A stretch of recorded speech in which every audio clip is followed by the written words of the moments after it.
Hi hello ನಮಸ್ಕಾರ, welcome back to my YouTube channel cook with Om Shri.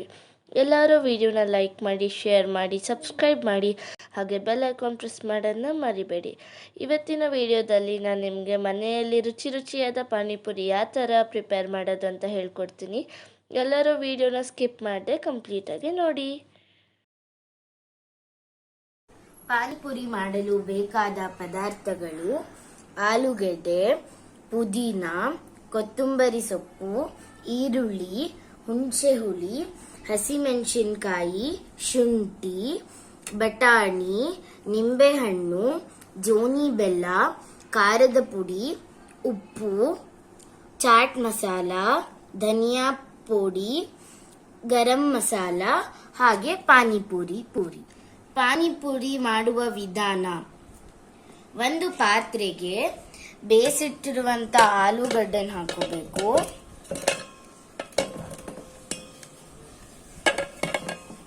ಹಾಕೊಂಡು ಇದನ್ನ ನೀಟಾಗೇನೆ ನಾವು ಸ್ಮ್ಯಾಶ್ ಮಾಡ್ಕೋಬೇಕು.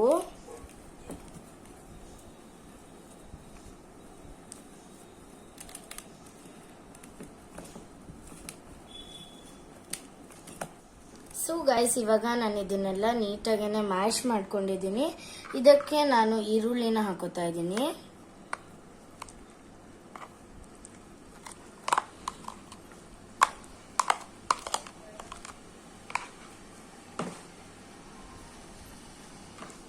ಆಮೇಲೆ ಸ್ವಲ್ಪ ಖಾರದ ಪುಡಿ.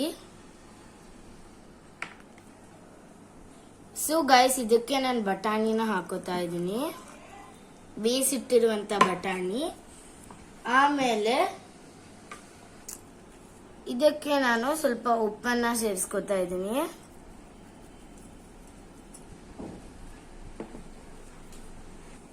ಉಪ್ಪನ್ನ ನೋಡ್ಕೊಂಡು ಹಾಕೊಳ್ಳಿ, ಯಾಕಂದ್ರೆ ನಾನು ಆಲೂಗಡ್ಡೆ ಬೇಯಿಸ್ತಿರ್ಬೇಕಾದ್ರೇನು ಸ್ವಲ್ಪ ಹಾಕೊಂಡಿದ್ದೆ, ಅದಕ್ಕೆ ಸ್ವಲ್ಪ ನೋಡ್ಕೊಂಡು ಹಾಕೊಳ್ಳಿ. ಆಮೇಲೆ ಇದಕ್ಕೆ ನಾನು ಇವಾಗ ಚಾಟ್ ಮಸಾಲಾನ ಹಾಕೋತಾ ಇದ್ದೀನಿ.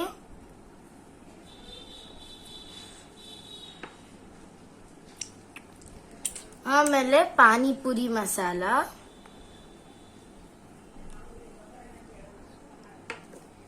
ಇವಾಗ ಇದನ್ನೆಲ್ಲದನ್ನು ನೀಟಾಗಿ ಮಿಕ್ಸ್ ಮಾಡ್ಕೊಳ್ಳೋಣ.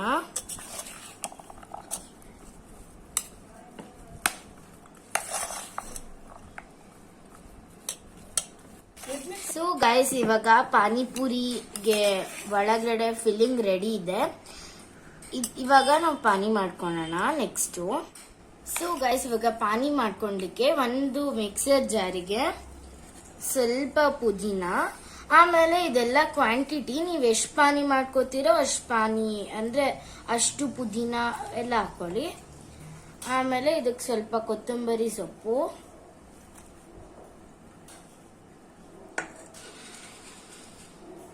ಆಮೇಲೆ ಒಂದು 7 ರಿಂದ 8 ಹಸಿಮೆಣಸಿನಕಾಯಿ, ಆಮೇಲೆ 1 ಇಂಚಾಗಷ್ಟು ಶುಂಠಿನ ಹಾಕೊಂಡು ಇದನ್ನ ನೀಟಾಗಿನ ನಾವು ಗ್ರೈಂಡ್ ಮಾಡಿ. ಇವಾಗ ಮಸಾಲ ರೆಡಿ ಆಗಿದೆ. ಇದನ್ನ ಒಂದು ಪಾತ್ರೆಗೆ ಹಾಕೊಂಡು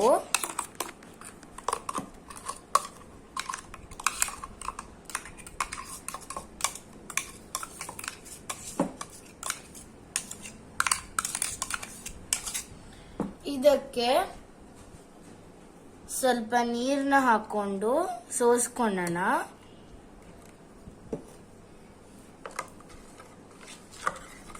ನಾನು ನೀರನ್ನ ತಗೊಂಡಿದ್ದೀನಿ ಸ್ವಲ್ಪ. ಅದಕ್ಕೆ ಇವಾಗ ನಾವು ಅವಾಗಲೇ ಸೋಸಿಟ್ಕೊಂಡಿರುವಂತ ಮಸಾಲಾನ ಹಾಕೊಂಡು ನೀಟಾಗೇನೆ ಮಿಕ್ಸ್ ಮಾಡ್ಕೋತಾ ಇದ್ದೀನಿ. ಇದಕ್ಕೆ ನಾನು ಸ್ವಲ್ಪ ಈರುಳ್ಳಿ,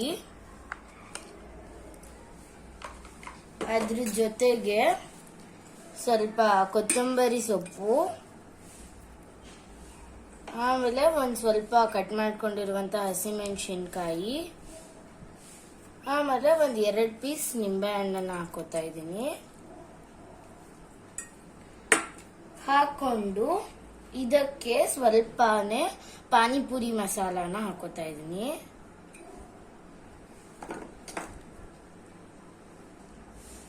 ಸೊ ಗೈಸ್, ಇವಾಗ ಇದಕ್ಕೆ ನಾನು ಸ್ವಲ್ಪ ಸಾಲ್ಟ್ ಅನ್ನ ಹಾಕೋತಾ ಇದ್ದೀನಿ. ಹಾಕೊಂಡು ಇದೆಲ್ಲದನ್ನು ಹಾಕೊಂಡು ಮಿಕ್ಸ್ ಮಾಡ್ಕೊಳ್ಳೋಣ ನೀಟಾಗಿನೇ. ಇವಾಗ ನಮಗೆ ನಮ್ದು ಪಾನಿ ರೆಡಿ ಇದೆ. ಇವಾಗ ಸ್ವೀಟ್ ಪಾನಿ ಮಾಡಕ್ಕೆ ನಾನು ಸ್ವಲ್ಪ ಹುಣಸೆ ಹುಳಿನ ತಗೊಂಡಿದ್ದೀನಿ. ಇದಕ್ಕೆ ನಾನು ಸ್ವಲ್ಪ ಜೋನಿ ಬೆಲ್ಲನ ಹಾಕೋತಾ ಇದ್ದೀನಿ. ಹಾಕೊಂಡು ನೀಟಾಗಿ ಮಿಕ್ಸ್ ಮಾಡ್ಕೊಳ್ಳೋಣ. ಇದು ಜೋನಿ ಬೆಲ್ಲ ನೀಟಾಗಿ ಕರಗಬೇಕು. ಇವಾಗ ನಾನು ಹಾಕಿದ್ದೀನಲ್ಲ, ಈ ಬೆಲ್ಲ ಜೋನಿ ಬೆಲ್ಲ ಅಂತಾರೆ ಇದಕ್ಕೆ. ಇದು ಆರ್ಗ್ಯಾನಿಕ್ ಬೆಲ್ಲ, ಇದಕ್ಕೆ ಯಾವುದೇ ಕೆಮಿಕಲ್ಸ್ನ ಹಾಕಿರಲ್ಲ. ಸೊ ಇದು ಹೆಲ್ತಿಗೆ ಬಹಳ ಒಳ್ಳೆಯದು. ಇಲ್ಲಿ ರೆಡಿ ಪೂರಿ ಇದೆ, ಇಲ್ಲಿ ಪಾನಿ ರೆಡಿ ಇದೆ, ಆಮೇಲೆ ಸ್ವೀಟ್ ಪಾನಿ ರೆಡಿ ಇದೆ, ಆಮೇಲೆ ಮಸಾಲ ರೆಡಿ ಇದೆ. ಸೊ ಇವಾಗ ನಾನು ಒಂದು ಪೂರಿಗೆ ಹಾಕಿ ತೋರಿಸ್ತೀನಿ ನಿಮಗೆ. ಸ್ವಲ್ಪ ಮಸಾಲ ಹಾಕೋಬೇಕು, ಪಾನಿ, ಆಮೇಲೆ ಸ್ವಲ್ಪನೇ ಸ್ವೀಟ್ ಪಾನಿನ ಹಾಕ್ಕೊಂಡು ನಮ್ಮ ಒಂದು ಪಾನಿ ಪೂರಿ ರೆಡಿ ಇದೆ.